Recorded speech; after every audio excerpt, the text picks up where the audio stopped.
Personalizing student engagement is only possible when enrollment management and MARCOM are aligned.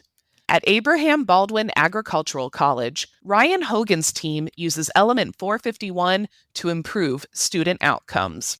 They love the AI functions where if they're coming up with an email campaign, they can ask it to help develop something and then they go in and edit that. They also really enjoy the use of the landing pages for the campaigns that we build. So not only do we design emails and things, but we can also have landing pages that can give information to our students. And so it really brings the team together. So our enrollment staff is helping identify what the issue is, and then the marketing and communication staff can collaborate with them in Element to provide the solution for the problem we're trying to solve. Aligned teams create better experiences for students. Visit element451.com to learn how an AI-first student engagement platform fuels a smarter, more connected campus experience.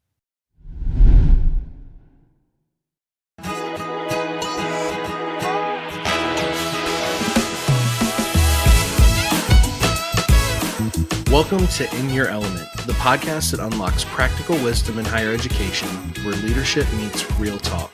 I'm Brendan Henkel, Manager of Solutions Engineering here at Element 451. And I'm Daniella Nordin, Element 451's Director of Customer Success and Engagement. Join us every other Thursday for discussions with everyday heroes using Element 451 in enrollment, marketing, and student success. We'll unlock the practical tips to help you make waves on your campus. In Your Element is a part of the Enrollify network, a robust collection of podcasts designed to help higher education professionals like you grow. Explore our other shows at enrollify.org or check out some of my personal favorites linked in the show notes below. Enrollify is made possible by Element 451, the leading AI-powered all-in-one student engagement platform, helping institutions create meaningful, personalized, and engaging interactions with students. Learn more at element451.com. All right, everybody, welcome back to In Your Element. I am so excited because I would say our guest is a friend and a colleague and Definitely a partner, Oh, right? yeah, 100%. I feel like Yeah. all of those titles apply to Hannah Wilson, whose official title is Knowledge Management and CRM Coordinator, Project Manager at Forsyth Technical Community College. Wow, Hannah, what a title, but it still doesn't do you justice, I don't think, on all of the work that you have done at Forsyth Tech, who's been a long-standing Element 451 partner. So welcome, Hannah. Thank you for being here. Yeah, thanks for having me. I'm excited. Speaking of titles, I think that title is one that we don't really hear a lot. And so my first question is going to ask you to really unpack what the knowledge manager, what that role is. But I'm going to give you a bit of a softball leading in here. You've often described your role as being AI first, but keeping the human in the loop. So can you share how you do that and what that means to have you in the loop when it comes to managing the knowledge base for AI and Element 451 in particular?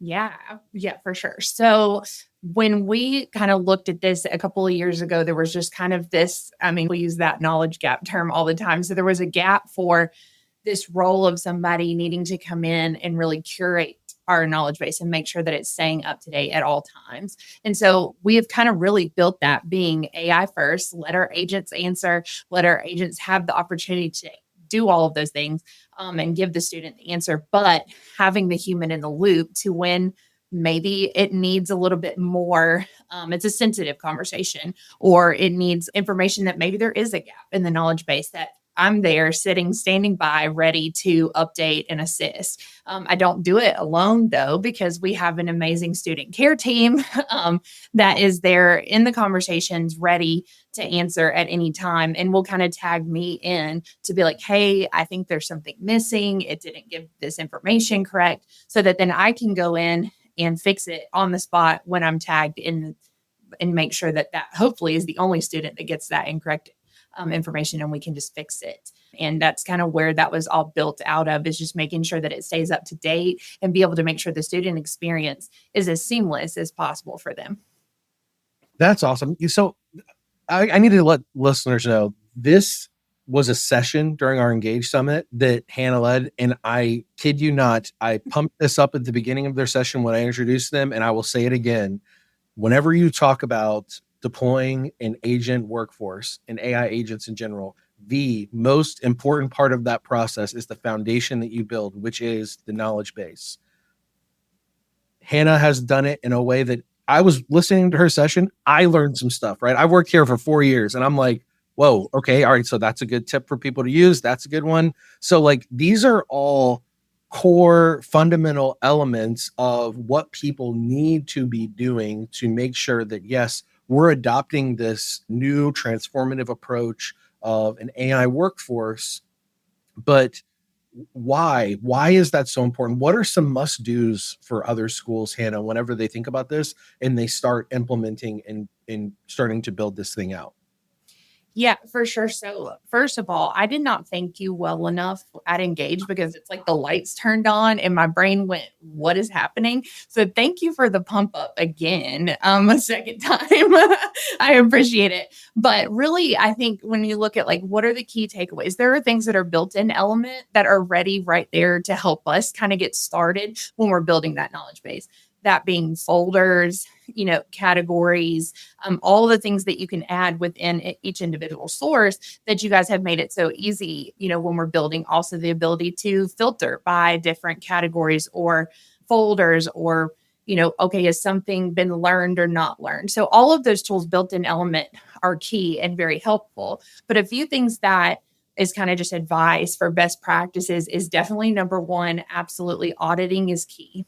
You have to audit. It is not a set it and forget it. It is something where you need to come in and look at it.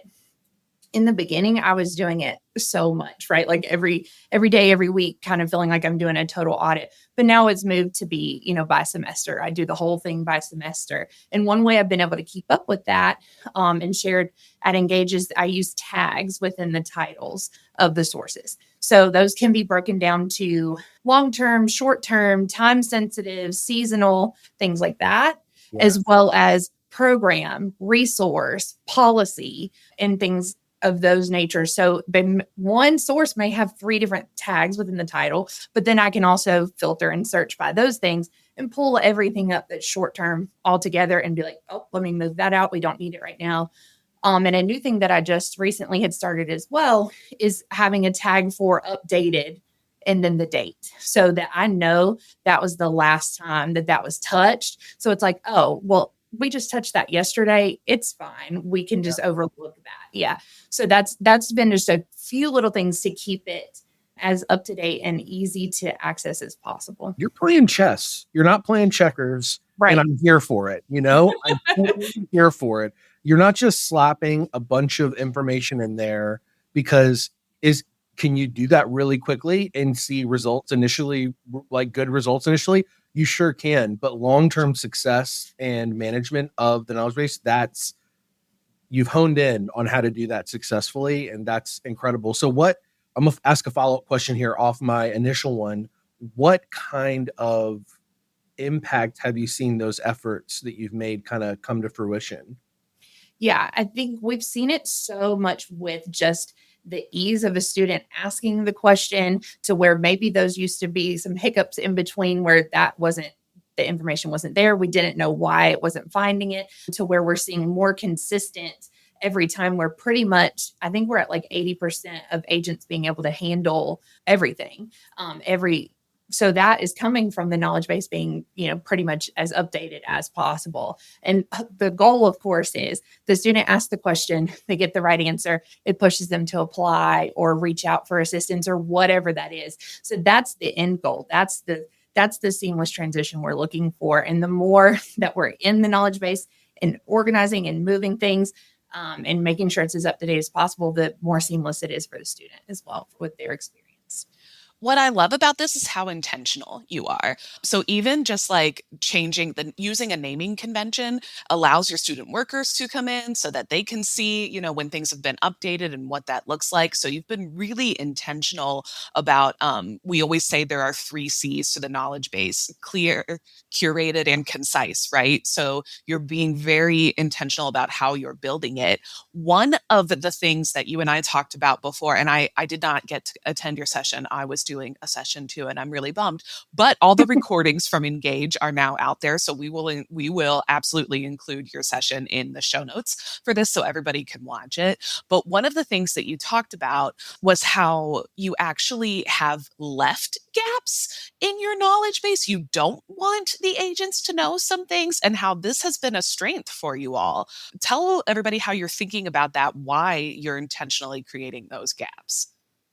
Yeah. So we have left those gaps on purpose and being intentional about it to make sure that a human is brought into that loop at the moment that it needs to happen. When maybe a conversation has lends itself to more sensitive information, for example, like FAFSA status or something sensitive that may be around an application with a specific question that I could put a ton of sources in and it's not going to be able to address that particular situation. So just making sure that sometimes we have allowed that to be said, I don't have that information. Let me pass you off to someone to assist you, so that there is that human handoff to maybe handle something that's going to need a little bit more empathy, a little bit more understanding and looking up, on the back end to really be able to assist that student to the best that they can. So that is just something we've decided as an institution to allow. It's not a lot of things, but just some things that really need that personal human touch. And we see such a difference sometimes. The agents handle things incredibly. It's always amazing to me the way that they handle it. But sometimes we just need that little bit of digging and everything on the back end to really assist the student and give them the best experience that we can. I'm going to diverge for a second there. I don't know if we talked about this. Are you using handoffs for that then? Like, how do they get to the human in the loop in that scenario? Yeah, so we have the workflows built with the handoffs all happening in the background, and it's going to our student care team. Oh, lovely. So it's just seamless, and the student doesn't really know the wiser unless it's 2 a.m. And then you're going to, and then you're going to be told somebody will reach out to you in the morning. But they still at least are normally at least getting half of their questions answered at 2 o'clock in the morning without, maybe a deep dive into something more sensitive. But yeah, workflows and handoffs, it works like a dream. Love that. Well, I think a misconception from a lot of people whenever you talk about AI is that you kind of have to forsake the human touch to implement AI. And that's such a false narrative. Like that is not, you can't have that. It's a hybrid approach that creates the best environment for that. And I mean, y'all are a perfect example to speak to that. So, I mean, anything you can add into that based off of this process and what you all been able to see?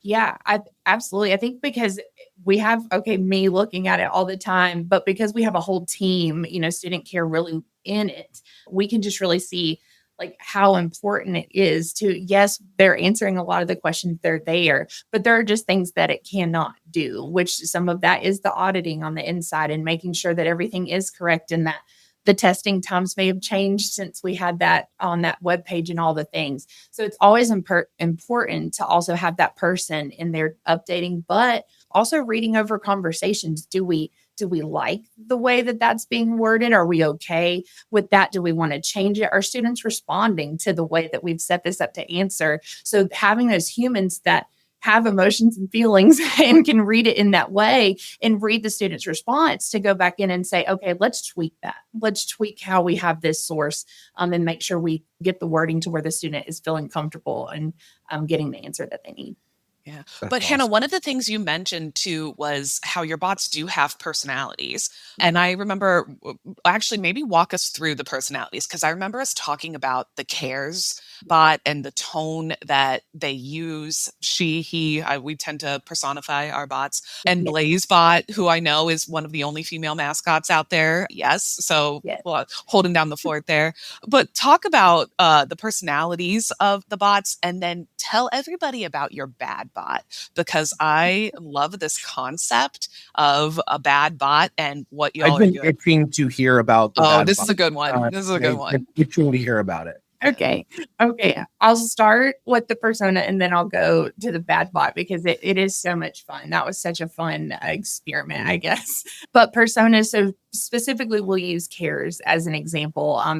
That was one of the first bots that we built outside of Blaze. It was kind of like our first pilot of let's do an agent that is curated just for a certain specific source and audience. So when you're building that persona, of course, like you can go in to the voice style and tell it how you want it to sound. So of course for CARES, which is where people can come in if they need assistance with books or gas, all of the different things that students may be a barrier to their education. So wanting it to be friendly, understanding, and caring. We did pick a female for that particular, but we kind of have varied different male, female, all the different things, because we do like to personify them.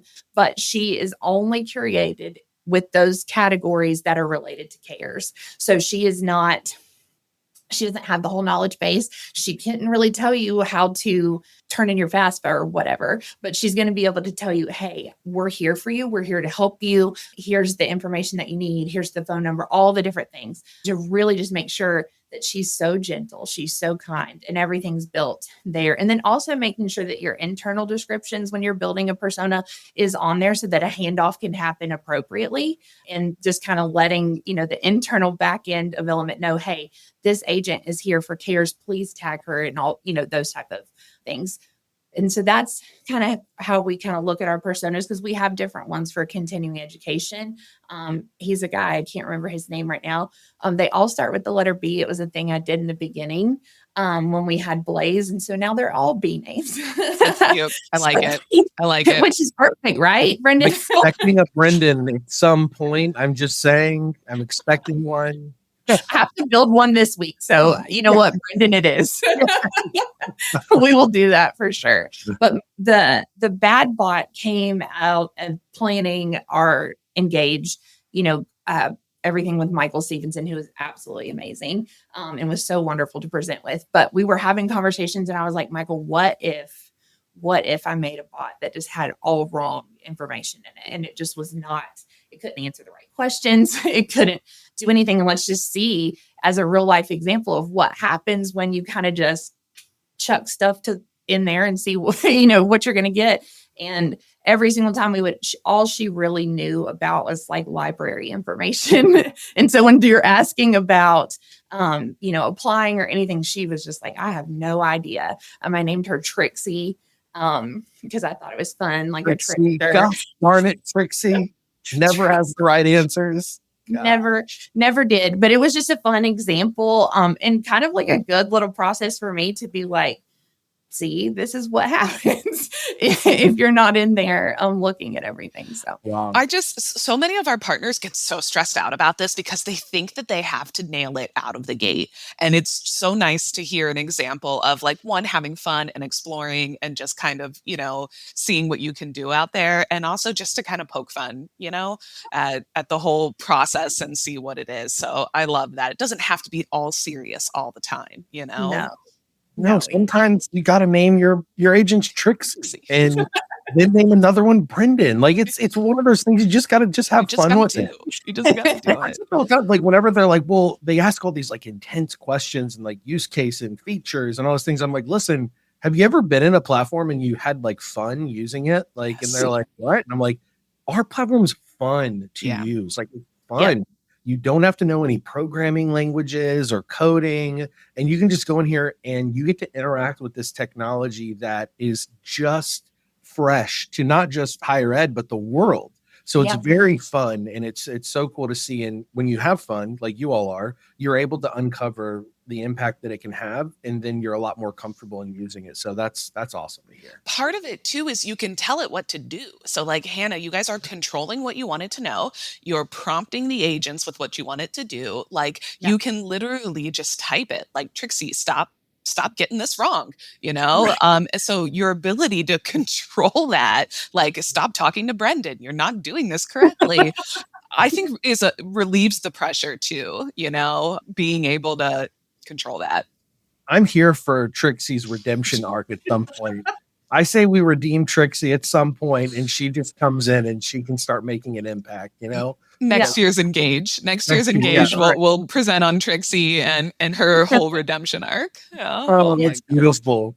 Well, speaking of Engage, let's go back a little bit, because one of the things that we were able to launch to everyone at Engage were Bolt jobs. And you all, per usual, have taken the things that we launch and just took it and started running with it. And these Bolt jobs are not only the ability, just for the listeners there, if you don't have context, it's not just providing an agent or a chat mechanism for students to come to whenever they want. It's actually empowering the institution to create these goal-oriented jobs, hand them off to an agent and have them accomplish them, whether that's making outbound phone calls or text message or emails. And so there's a lot of impact that you can have at scale with that. And you all have been launching this initiative now that it's become available to you.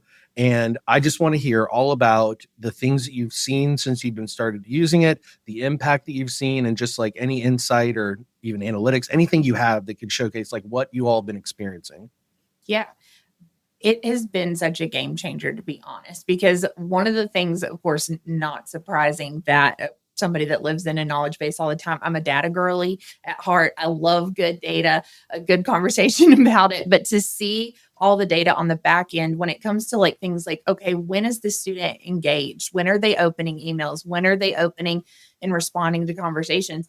To be able to use that in the Bolt jobs like together has just been wonderful to really see, okay, well, they're opening emails at 9. So that's going to hold to send that out to the student until 9 p.m. And so it's so cool to see it use all of that information that it's been collecting, for this time to really be able to curate it to send out the message in the way that the student will get it best. So whether that student maybe only replies to emails, we text them, they don't say anything. We call them, they don't say anything, but they respond to emails. It's going to focus on that instead. And maybe the other student needs a text or a phone call. So to be able to use all of that background information and get it to the student in the way that they need, and they're going to respond, that's game changing. And the fact that we can also email, text, and call all at one time is huge when it comes to things like we notify our students for course entry assignments, right? Because we don't want you to get dropped for that. You have to do it by this date. To be able to reach them and send that out in a very easy, you just fill out a couple of questions and hit urgent, and it's going to go and run and do its thing. We were able to use it we have a new program piloting with the state called NC Boost. And so we were able to use it for that to notify students like, hey, you're eligible. Would you like to apply? And be able to, get it to them when they need it. And at the time that they're going to be most responsive. So it's been really great. It was when Ty reached out about it, I was like, thank you for my new toys. Like, I'm so excited to play with these new things. And feels around here sometimes. It's kind of like Christmas all year round. Yeah, it's beautiful. Yeah. Yeah, it's great. And you can make sure that the agent is, communicating in the way that you want that particular. If it's urgent, okay, it needs to be a little bit more streamlined. If it's something that we're reaching out about payment or something, we're going to be more gentle and, more understanding and all the different things. So it's just great to be able to curate it all in one place and not have to bounce around to different screens or programs. You just put it in, and then you can go through. And of course, you can set it to approve itself. If you're like, you're good to go, you've been doing great, or maybe it is something a little bit more sensitive, you can go in and change and edit. And it's so cool to be able to do that too. It's so cool. I know we didn't really talk about numbers, but I remember Devin did a presentation. So Devin's the AVP of marketing at Forsyth Tech, and the analogy he used for like minutes saved was like how many Super Bowl Super Bowl shows, Super Bowl games, like whatever. What are we talking? Do you know, Hannah? Like, can you extrapolate or guess like how much time do you guys think you've saved being, I'm going to say that you're totally AI first at this point. Like you're thinking about, hey, where can we start with AI and then where can we put that human in the loop? But give us a general idea of how this has changed, your campus operations. Yeah. So I think when I last looked, like I year over year, I think it's like something like 350,000 minutes Oh my have been gosh. Wow. saved. Like Yes. it is Yeah. a lot. I have no idea how many Super Bowl shows that Yes. is, but it's a lot of them. It's a lot of them. All Super Bowls ever. Ever. in existence.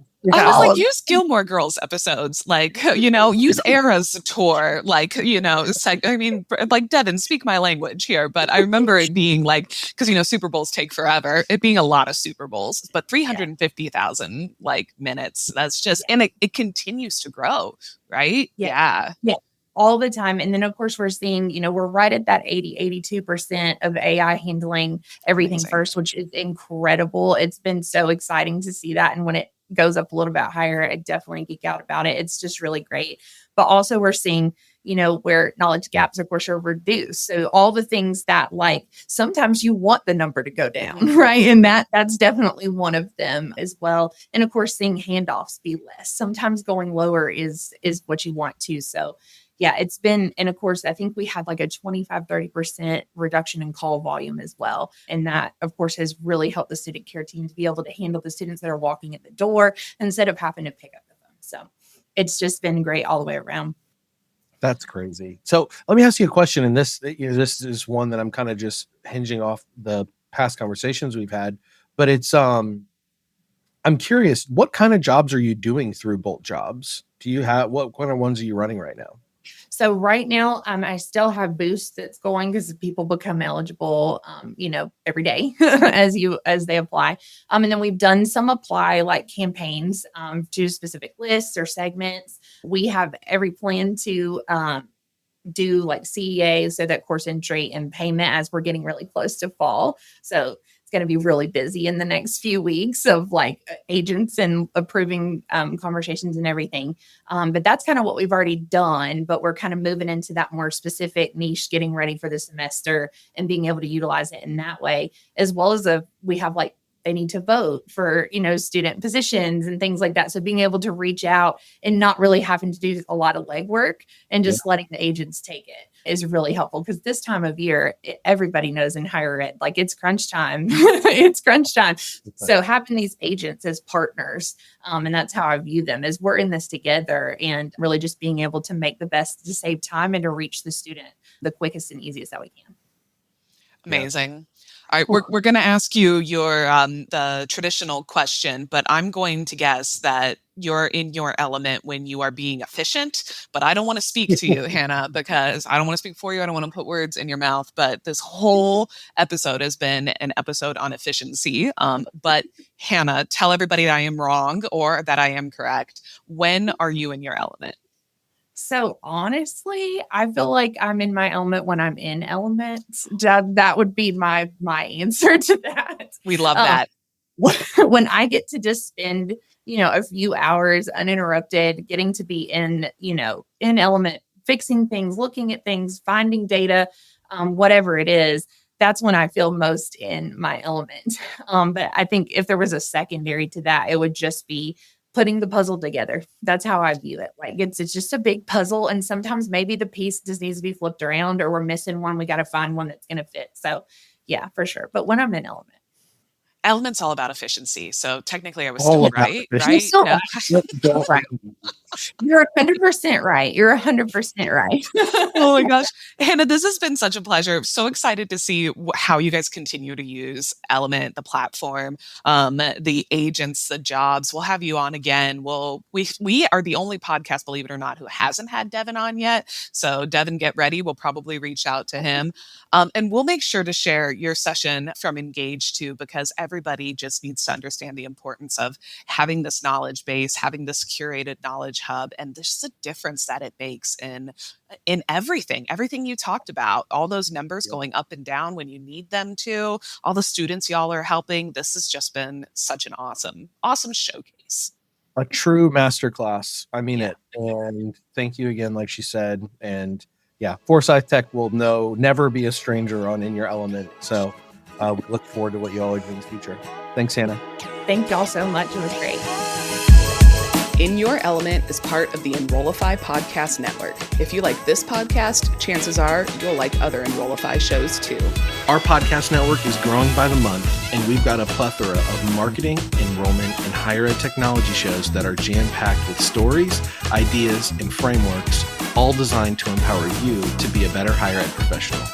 Our shows help higher ed marketers and enrollment professionals find their next big idea and feature a selection of the industry's best as your host. Learn from Mallory Wilsey, Artis Kadu, Maya Demishkovich, and so many other of your favorite leaders in higher ed. Enrollify is made possible by Element 451, the leading AI-powered, all-in-one student engagement platform, helping institutions create meaningful, personalized, and engaging interactions with students.